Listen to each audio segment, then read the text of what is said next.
Assalamualaikum warahmatullahi wabarakatuh. Selamat datang di Danggun Channel. Semoga pemirsa selalu dalam keadaan sehat, dilimpahkan rizki, dan diberikan umur yang panjang. Oke, pada pertemuan ini kita akan membahas Google Classroom. Google Classroom ini peruntukannya boleh diperuntukkan untuk guru ataupun dosen, ataupun peruntukan Google Classroom ini diperuntukkan bagi siswa atau mahasiswa dan pengajar. Tentu Google Classroom ini dapat digunakan oleh sekolah ataupun lembaga institusi perguruan tinggi untuk digunakan sebagai salah satu media daring pengganti tatap muka secara langsung.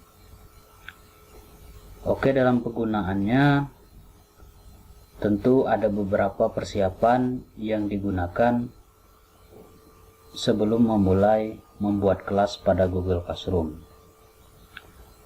Pada kali ini saya contohkan penggunaan Google Classroom bagi dosen. Jadi ada beberapa hal yang harus disiapkan terlebih dahulu sebelum kita memulai kelas.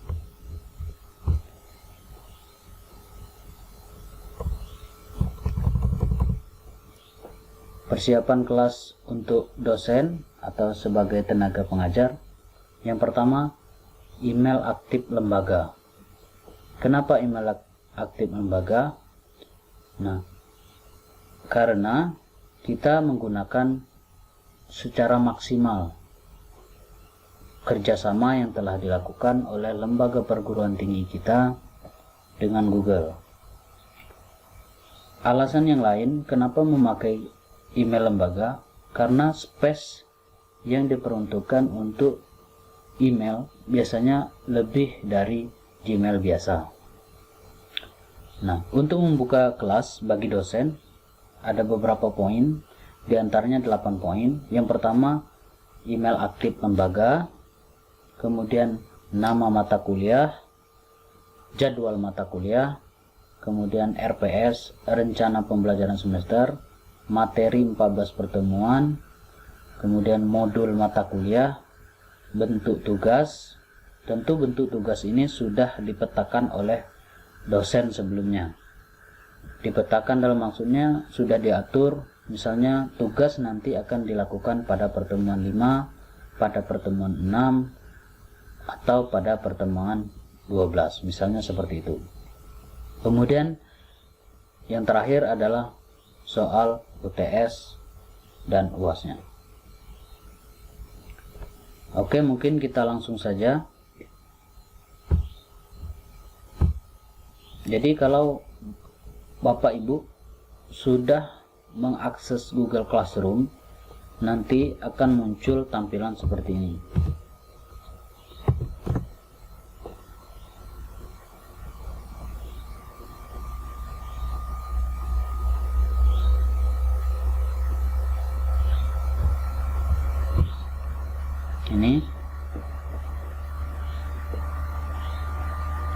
Ini adalah tampilan yang akan kita buat sebagai dosen dalam penggunaan Google Classroom. Di sini akan tampil seperti ini. Ini adalah judul dari mata kuliahnya. Kemudian di sini ada 4 menu yang ditawarkan. Yang pertama ada forum. Nanti ini berisi pemberitahuan kalau kita posisinya sebagai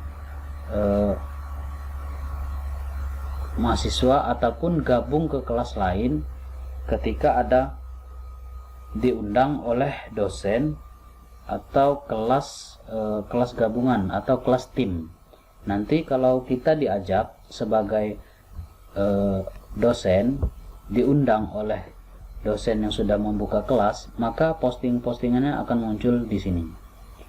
Begitupun untuk mahasiswa, nanti semua postingan ada di sini atau notifikasinya akan muncul seperti ini. Kemudian di sini ada menu tugas.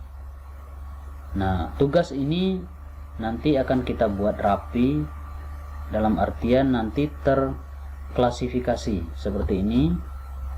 Jadi kita nanti akan buat topiknya, jadi dia akan tersusun rapi seperti ini.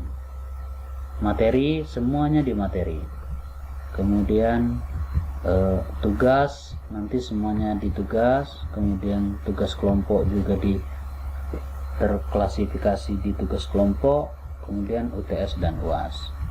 Kemudian anggota ini adalah guru, karena saya sebagai gurunya. Kemudian di sini akan muncul siswa atau mahasiswa yang join dengan kelas kita. Ini sebagai contoh. Kemudian ada nilai. Nah, pada kolom ini, pada menu ini akan ditampilkan nilai, atau di mana kita bisa mengatur atau memberikan nilai setelah kegiatan pelaksanaan pembelajaran sudah kita lakukan. Nah, di sini kita akan terpantau semuanya dan terakumulasi. Nah, akumulasi dari nilai keseluruhan inilah yang akan menjadi bahan pertimbangan kita untuk membuat isi ataupun menjadikan ini sebagai rujukan penilaian kepada mahasiswa. Nah, di sini ada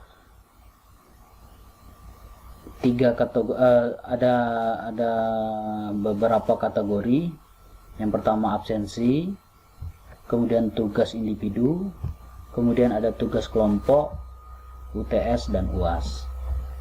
Nah, pada absensi ini nanti akan otomatis apabila kita atur, kalau normalnya itu pertemuannya itu 16 kali pertemuan, dihitung bersama UTS dan UAS. Nah, kalau misalkan nanti kita akan buat di sini seperti sesuai jadwal yang sudah ditetapkan, maka kita akan melakukan pertemuan sebanyak 16 kali. Nah, 16 kali itu akan muncul di sini. 16 kali di sini sudah termasuk UTS dan UAS. Maka absensinya ini akan muncul sebanyak 14 buah. Kemudian nanti tugasnya juga muncul sebanyak tugas yang kita tetapkan sebagai dosen kepada mahasiswanya. Misalnya selama perkuliahan 16 kali pertemuan kita akan melaksanakan 6 atau 7 kali tugas. Maka di sini akan terakumulasi dengan baik nilainya di sini.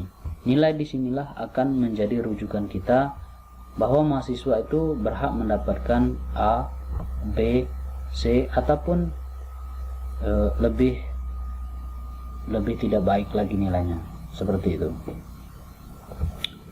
Mungkin untuk pembahasan berikutnya akan saya bahas pada pertemuan di video selanjutnya. Saya akhiri, wassalamualaikum warahmatullahi wabarakatuh.